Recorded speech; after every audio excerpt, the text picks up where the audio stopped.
A day with my family. It was Saturday, and the sun was shining. I woke up early and smiled.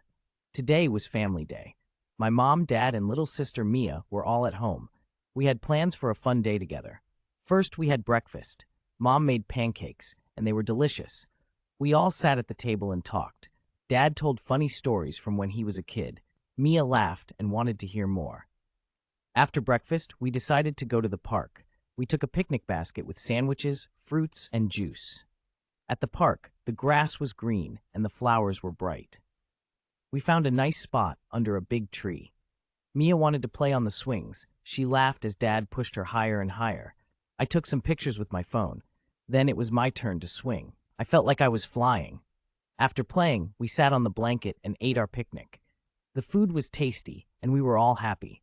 Mom and Dad talked about their favorite family memories. I shared my favorite memory too, the time we went to the beach.